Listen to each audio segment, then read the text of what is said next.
Soalan pertama, semasa ayah bernazar bila anaknya yang sakit itu baik, dia akan jual tanah dan hantarkan bini anak kerja umrah. Ni jawab dah mari. Dah. Saya seorang ahli koperasi. Pada setiap tahun dia akan mengeluarkan bonus kepada setiap ahlinya antara aktiviti iaitu insurans kereta motor, pinjaman kecemasan sebanyak 2,000, pinjaman pembelian peralatan, projek tanaman kelapa sawit. Adakah saya boleh menerima bonus sebanyak 10% daripada simpanan saya? Apakah hukumnya? Bagaimana pula dengan dividen tabung haji dibayar setiap tahun kepada ahli? Apakah pula hukumnya? Dengan dividen tersebut, adakah saya boleh menggunakan untuk melakukan ibadat haji? Baik. Dia masuk koperasi, maka ahli koperasi akan dibayar bonus kepada setiap ahlinya dengan sebab menjalankan aktiviti seperti menjual insurans, pinjaman kecemasan dan sebagainya, memberi pinjaman pembelian peralatan, projek tanaman kelapa sawit dan sebagainya. Dia nak tanya, jadi ahli ni menerima bonus sebanyak 10% daripada simpanan, boleh ke tak? Begitu juga dengan bonus tabung haji. Dia bonus ni gini, bonus ni sumbangan syarikat, yang bukan harta kita, bukan pitih kita. Syarikat tu beri sumbangan. Jadi kalau benda tu halal, sumbangan sumber yang halal, tak ada masalah. Contohnya macam satu syarikat, kita dengan dia bayar gaji setiap bulan.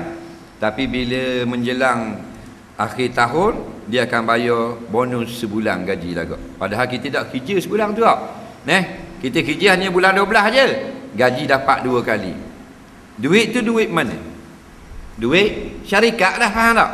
Duit tu, kalau duit tu sumber yang haram, kita tak boleh belanja. Nampak? Jadi kalau tidak daripada sumber yang haram, kita boleh belanja. Begitu juga dengan tabung haji. Tabung haji ni dia beri hadiah, namanya bonus. Tapi kalau bonus hadiah daripada dia. Kalau namanya dividen macam tabung haji, dia bukan hak dia, hak tu hak kita.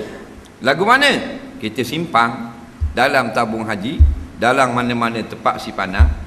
Duit kita itu memberi keuntungan kepada dia. Duit bila banyak, dia memberi keuntungan. Kerana modal boleh tak diniagakan? Boleh diniagakan. Maka hasil keuntungan diberi kepada orang yang menyimpan. Faham tak? Namanya dividen. Jadi kalau tabung haji ni menjalankan urusan yang halal dan untung itu diberi kepada penyimpan atas nama dividen halal. Jadi kalau dia berniaga yang haram, maka untung beri pada penyimpan, situ jadi haram. Faham lagi? Soalan seterusnya,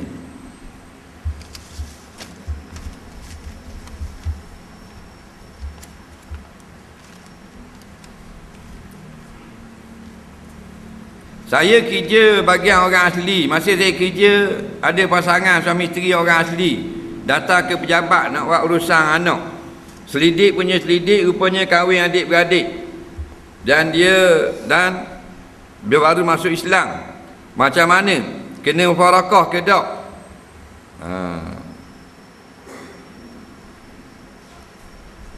Tapi takut dia orang murtad. Baik. Siapa pun kalau sengaja kahwin adik-beradik tidak sah. Kerana mahram itu orang yang haram nikah dan tidak sah. Cuma berdosa bagi yang tahu, tidak berdosa bagi yang tak tahu. Maka orang asli dia tahu tak dosa pahala. Tak tahu, bila tak tahu, dia masuk Islam, wajib dengan dimufarakahkan dia. Caranya adalah diberi kaunseling. Kerana ini pernah berlaku di Pahang, pernah berlaku di Johor. Di kaunseling, beritahu kepada dia, dan mereka pun tidak lagi sebagai suami isteri walaupun duduk bersama. Terang kepada dia. Nak jalan pintah, tok bating ke bawah. Tok bating dia kaki dia. Jasa bimbang lah dia murtad dan sebagainya. Jangan buat dengan keadaan mengejut. Kerana dia kejut dengar, kena pisah dengan bini, dengan kita-kitanya supi. Pasal orang asli tak kira. Murtad dan murtad ia peduli apa? Jadi buat dengan hikmah, dengan bijaksana. Soalan seterusnya,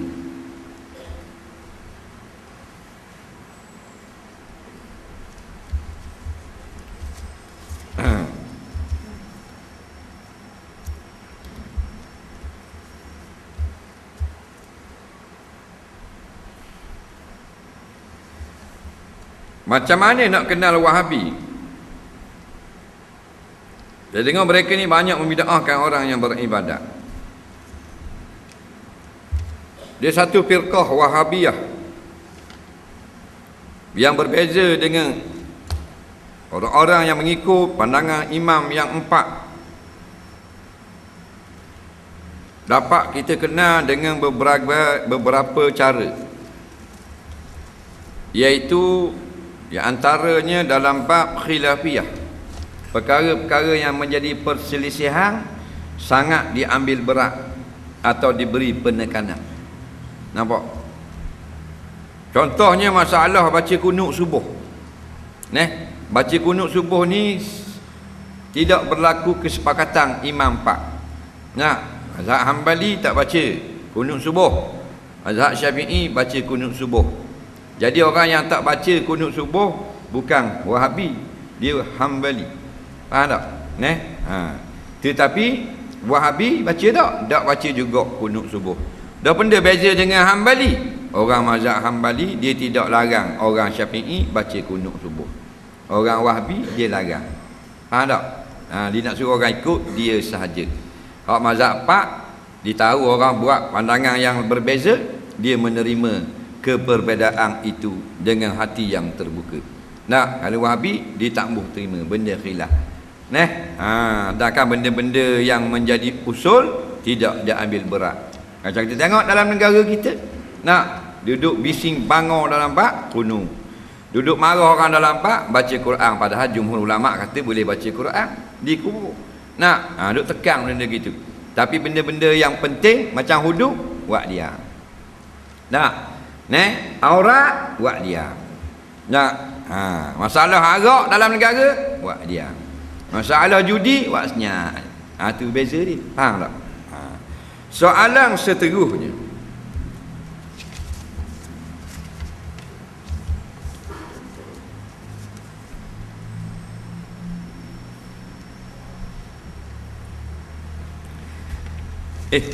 jika seorang itu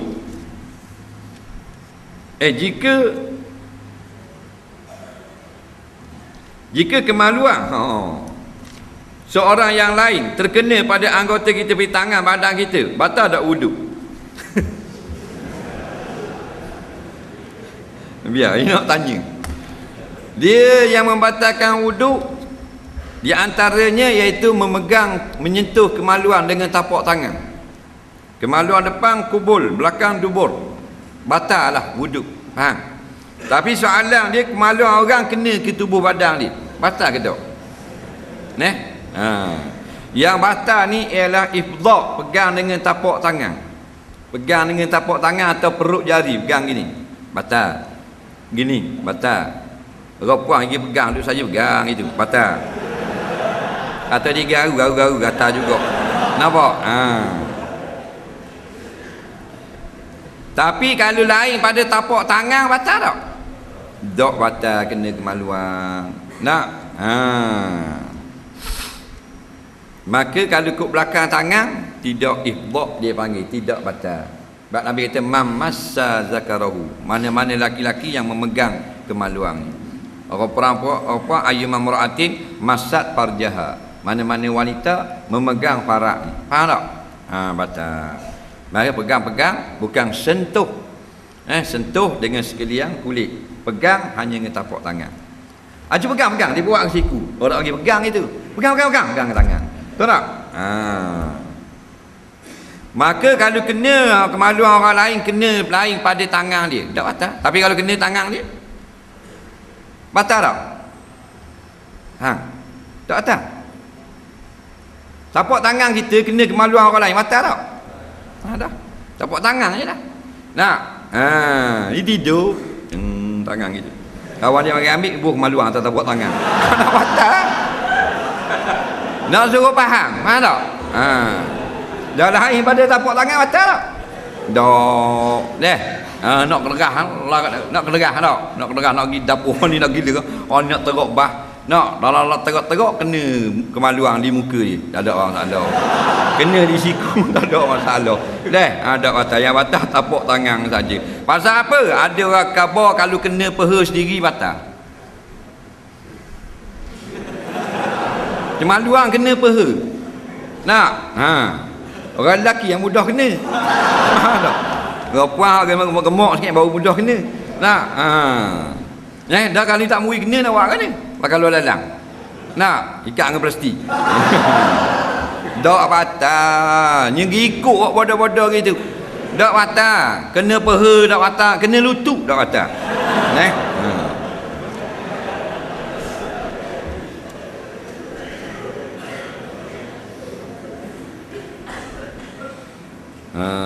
Ni benda ni. Nanah yang kena sedikit pada baju sah ke tak dibawa solat? Sah jika sedikit, kan sedikit itu adalah dimaaf, melainkan kita sengaja mengambil kotoran lalu dikenakan pada baju untuk dibawa dalam sembahyang. Soalan seterusnya,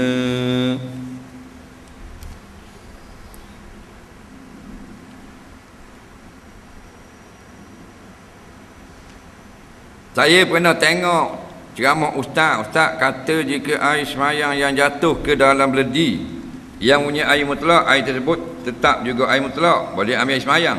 Tapi jika saya belajar dulu ada ustaz yang kata air mustakmal yang jatuh dalam air mutlak yang kurang pada 2 qala akan menjadi air mustakmal. Tolong terangkan. Dah dia kata dia dengar dah kita kata terang dah tu. Betul tak? Dia kata dia dengar kita kata air yang kita ambil wudu air mustakmal, ngecip masuk dalam beledi air mutlak jadi mutlak, tidak jadi mustakmal. Lepas tu suruh terang pula. Dah mu dengar dah, suruh terang pula. Hak mu dengar tu betul dah. Hak ustaz kata tu salah. Faham? Kerana yang jadi air itu menjadi rosak adalah terpercik air najis ke dalam air yang tak sapa 2 qala. Adapun terpercik air mustakmal, dia tidak gagah untuk mengotorkan air yang mutlak. Tidak ada seorang ulama pun yang kata ini salah faham belaka. Tak ada ulama kata kalau ngecik tu air mustakmal maksud dalam beledi jadi mustakmal juga. Sedangkan dalam beledi air mutlak. Mustakmal bukan air najis, mustakmalun, mustaf'alun, air yang telah dipakai. Bila dipakai, tidak ada kekuatan baginya. Ada kekuatan tak air mustakmal? Tak ada, air yang lemah. Bila lemah masuk air mutlak mana gagah? Dah menanglah air mutlak. Sebutlah kitab Arab gitulah. Jangan salah faham. Kalau tak pandai Arab buka kitab Jawahirus Saniyah Syekh Daud Al-Fatani dalam bab air mustakmal. Dia kata salah faham orang awam mengatakan kalau terpercik air mustakmal dalam air mutlak jadi mustakmal. Ini adalah salah dengan terang. Faham? Soalan seterusnya, salam, berapa orang rasul yang berbangsa Arab? Tidak berlaku kesepakatan di kalangan ulama-ulama tarikh. Berapa orang? Setengah mengatakan 4 orang, setengah mengatakan 5 orang, setengah mengatakan 7 orang dan seumpamanya. Soalan seterusnya, bulan apa dinamakan bulan haji? Bulan apa? Bulan haji. Bulan Syawal. Lepas tu Zulqarnain, Zulqaidah. Lepas Zulqaidah Zulhijjah, bulan-bulan haji. Boleh nak beri daging korban kepada orang kafir? Sebab hamba ada tengok dalam YouTube,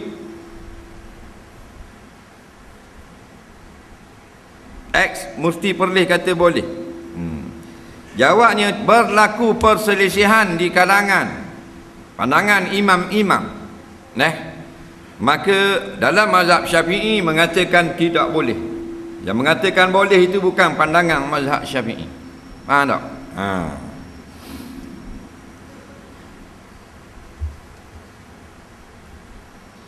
Apakah yang menyebabkan ibadat korban kita tidak sah?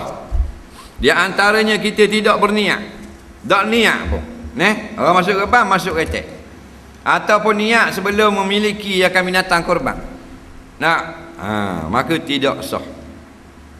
Ataupun lebih daripada bahagian yang telah disyaratkan, seperti lembu 7 orang dia buat 8, tak jadi. Kerana paling banyak 7, kurang tak apa, 6 boleh, 3 boleh, 2 boleh.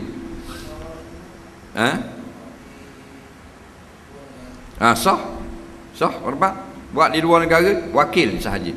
Faham? Di antaranya lagi sembelih dah baru niat. Faham tak? Meleh dah cukup seorang. Janji 7, 6 je mari. Dah lebih sebagian. Mari orang ni nak bagian. Meleh tau. Oh nak. Bagi. Nampak? Malah dia ada niat. Lembu duduk lah peseng baru niat. Di antaranya lembu yang cedera. Lembu tak ada kaki, lembu tak ada kepala. Faham tak?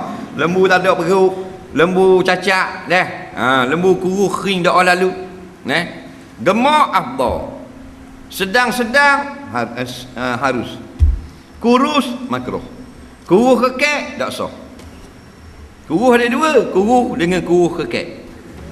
Tak lagi. Kuruh ni mana nampak tulang je lah. Macam banyak orang buat ni kan nampak tulang dia. Dak gemuk dak nampak bola perut. Tu afdal. Kerana Nabi memang hak gemuk kalau binatang kurban. Macam kita cari hak murah hak. Kita bukan nak gebang masa kalau kata. Orang kata 280 hak 200 setengah dak. Bagi anak spoiler 280. Ring kereta 900 ya.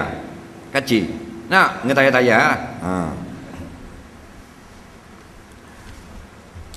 Atau lembu tak cukup amak. Lembu baru 3 bulan. Tengah isyak putih ni lembu. Mulai ada gebang dah, tak boleh.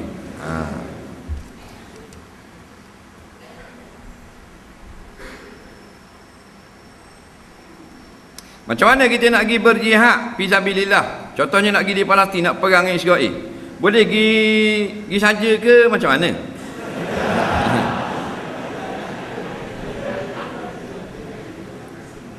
Ya awaknya baguslah mu nak pergi perang kau bagus. Nak perang dengan Israel. Nak pergi saja, dia kata nak pergi saja ke mana? Nak pergi saja tak di perang nak pergi saja gitu kan. Dia ambil gambar balik. Jawabnya tak ada masalah. Kalau mu ada tambah apa semua mu pergi sendirilah. Sampai ini kau nak perang kata. Kata nak perang. Masalahnya di sana ditapis. Cuma sekarang maknanya di Syria memerlukan tenaga-tenaga jihad daripada seluruh dunia. Nampak? Kerana berita yang terbaru mengatakan Iran menghantar lebih daripada 12,000 orang pula tentera tambahan untuk menyerang mujahidin di bandar-bandar di Syria. Faham?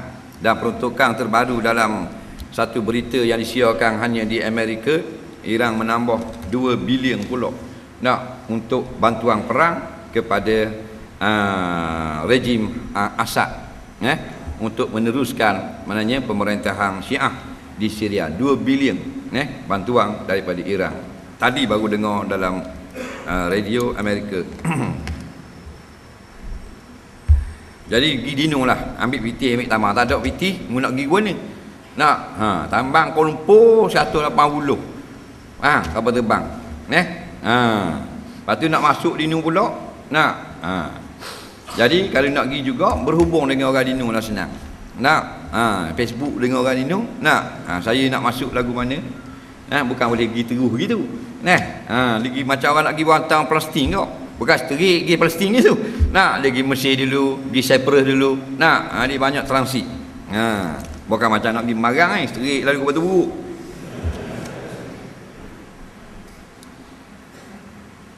Boleh tak kalau tak baca bismillah pada masa Fatihah pada rakaat yang kedua? Sebab ada orang kata Nabi tak baca buat gitu. Dah dengar orang kata tu, dengar ulama. Dengar orang rohok lah, orang kata mu. Patang orang kata. Mu dengar orang kata, mu mari ngaji sini, mu dengar orang kata.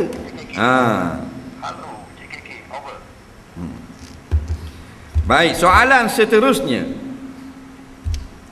Tahlil ketika kematian, apakah hukumnya? Ada orang kata tahlil itu bid'ah sebab Nabi tak buat pun. Apa beza bid'ah dengan at-tarku? Jawabnya memang bid'ah. Cuma kalau kita nak buat kena ikut panduan-panduan. Jangan sampai buat satu benda yang salah di sisi syarak. Lepas tu ditanya pada ulama-ulama yang besar-besar, mereka mengatakan harus saja tapi bukannya sunat ataupun wajib. Jangan siapa kita tetapkan kena buat tahlil, tak buat tak boleh kerana dia bukan sunnah. Tapi siapa nak buat silakan, tak ada masalah. Faham? Jangan kita nak tetapkan.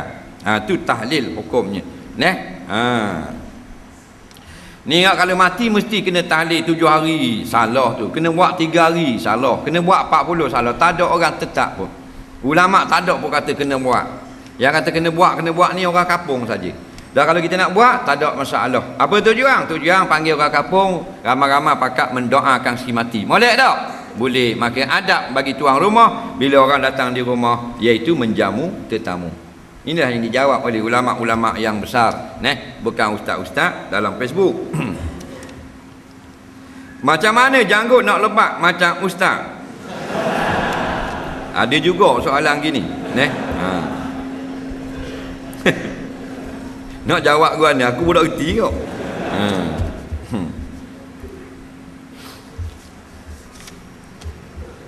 Saya mahasiswa umur 22 tahun. Saya belum kahwin.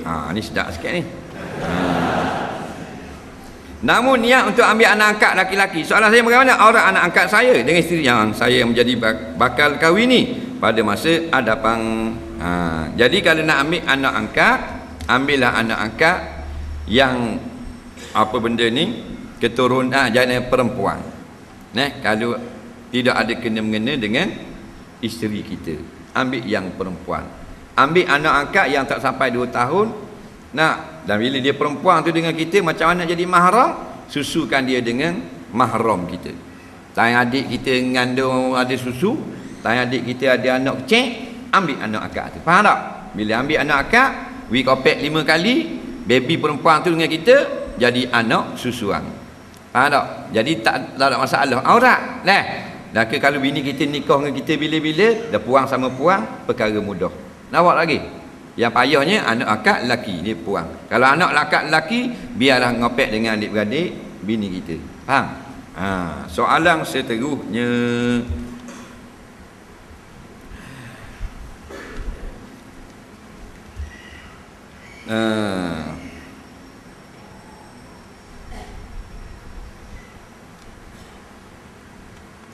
Amba ni berumur dah.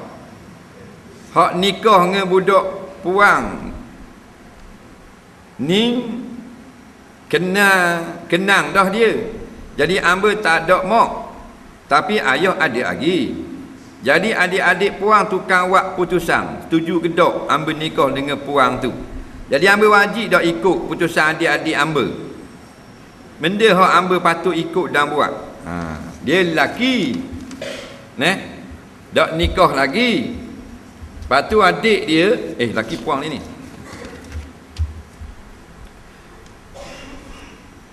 Dia lelaki. Pasal dia nak nikah dengan budak puang. Jarang orang puang nikah dengan budak puang. Dia lelaki hak abang, adik-adik puang belaka ada. Dia seorang lelaki. Jadi dia nak nikah dengan seorang puang, dia kenang dah. Kenang dah budak tu ada hidung, ada mulut, ada mata. Jadi adakah dia kena ikut adik-beradik dia puang ni? Kalau adik-beradik tak setuju, dia pun tak boleh nikah lah. Jawabnya orang laki-laki tidak perlukan persetujuan siapa-siapa. Dia memiliki dirinya sendiri. Ingatlah tu. Tak usah kata adik-beradik tak setuju, mak tak setuju pun tak apa. Asal pasangan kita tu baik di sisi agama, faham? Tapi pasangan kita tak baik sisi agama, mak kita tolong nasihat, tu dengar mak lah. Tapi kalau pasangan kita sudah baik sisi agama dan sebagainya, mak tak kenang pula begini-gini, suruh mak tu belaki lain. Tak sibuk sangat.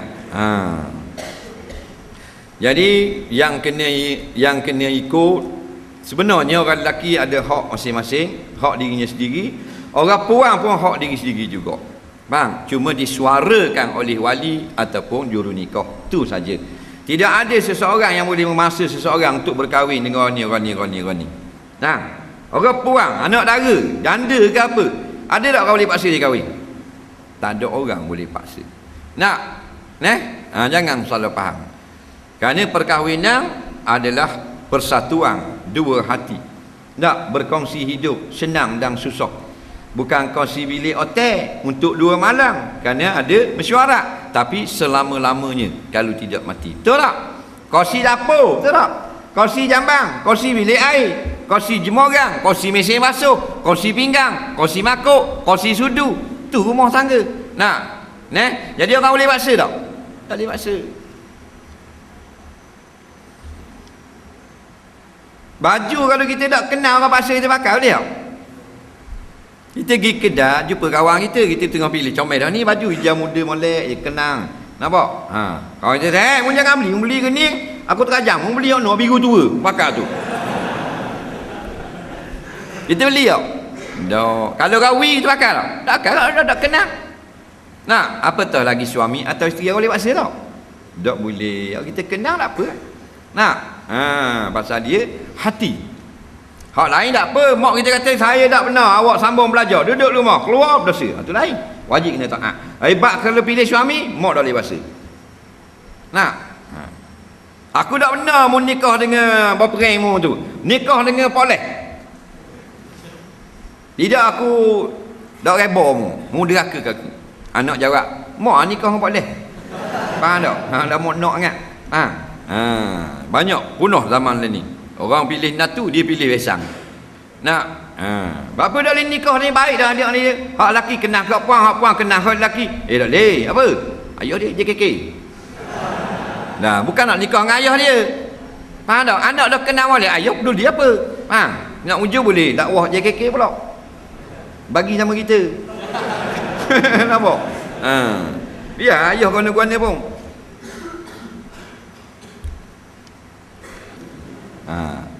Apakah wanita pakai tudung jarang hingga nampak lehernya? Jadi kalau nampak pada laki-laki ajnabi haram. Tapi kalau nampak bayang makruh. Jangan bagi nampak warna kulit. Makna menutup aurat tutup dengan tidak nampak warna kulit dan menutup bentuk badan tersebut. Melainkan yang tidak mampu ditutup bentuk seperti bentuk kepala dan bentuk kepala baru. Nak, kalau baru boleh nak tutup. Tak boleh nampak orang bentuk kepala baru. Nak, dah kepala ni nampak. Orang-orang pakai purdah pakai apa nampak bentuk bulat kepala. Dah kena berpuyuk dalam. Tak tamu jadi bentuk kepala. Itu ialah mazahara minha, maaf daripadanya. Faham? Dah kalau pada ada boleh tutup tak? Boleh lah buat baju longgar. Pakai jubah longgar. Kalau jenis dada besar lah, jenis dada kecil tak masalah kau puang. Tak? Hak jenis 30A cek je. Itu tak apa. Kena hak 38D. Jadi kena pakai jubah longgar. Tiba-tiba pergi patah. Mari angin tiup walaupun jubahnya longgar, walaupun jibatnya labuh. Bila tiup di angin ada syek tak? Ada betul tak? Ada kan? Maka maaf tak? Maaf pada syarak. Tapi jangan bila orang tiup, awak gitu. Tak? Ni dak turun di rumah tu ketat dah. Tu barusan dah. Nak turun di rumah tu ketat dah. Nampak betul punggung, nampak betul pinggang. Lalu ke depan surai. Lepas tu imam salah. Baca kunut terus garik.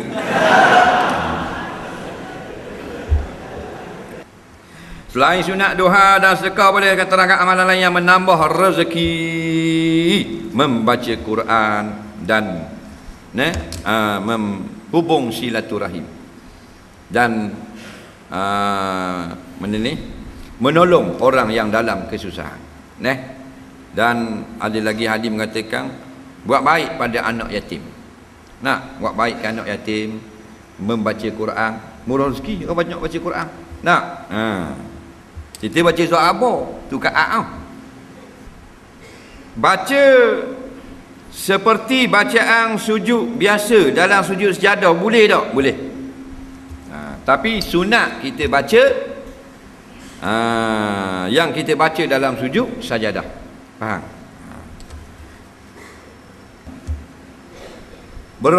Berhakkah seorang perempuan letak syarat pada seorang laki-laki sebelum mereka berkahwin? Contoh, wanita itu meminta laki-laki tersebut berjanji tidak akan kahwin lain. Jika kahwin juga maka jatuh talak antara mereka. Janji itu dilapangkan sebelum kahwin. Lepas mereka kahwin maka sah tak lagi janji itu. Dan jika si lelaki itu kahwin lain, jatuh talak tak pada si isteri itu. Kasih dia, kalau mu nak kahwin dengan aku, mu janji benda, jangan kahwin lagi lepas kahwin dengan aku. Mana? Jangan berpoligami. Faham tak? Wajib tak boyfriend dia ni taat? Tak wajib. Dah kalau dia nak ikut pandai dia, tak ada masalah. Faham? Cuma bila kita berjanji kena tunai janji. Faham? Nak? Kena tunai janji. Iza wa'ada akhlafa. Itu tak boleh. Bila berjanji akhlafa, menyalahi janji. Jadi dalam bab ni janji kena tunai. Tapi tidak ada kait dalam masalah sah atau tidak dia berkahwin. Jatuh talak atau tidak? Tidak. Kerana tidak sah sumpah atau taklid dengan jatuh cerai yang dilakukan di antara bukan sepasang suami isteri. Pasal dia ni nikah tak lagi dah taklid berlaku dah? Tidak laku. Dah kalau dia cerai pun tak jatuh. Tak nikah lagi, nikah minggu depan, cerai dah minggu ni. Jatuh tak? Tak. Itu orang yang tidak ada hak. Jadi perbuatan suami kalau dia kahwin bila-bila berdosa. Bukan dosa kahwin, dosa menyalahi janji. Dia telah berjanji. Faham tak lagi? Lepas tu jatuh talak tak? Tak jatuh. Kerana taklid dibuat sebelum suami isteri. Dia kena sah suami isteri baru sah taklid. Macam cerai bini orang jatuh tak? Dia balah dah kopi. Apa? Balah-balah. Aku cerai binimu. Oh jangan gitu. Siang aku. Lama-lama bodoh dulu aku. Tak? Dua ngaji tak mau.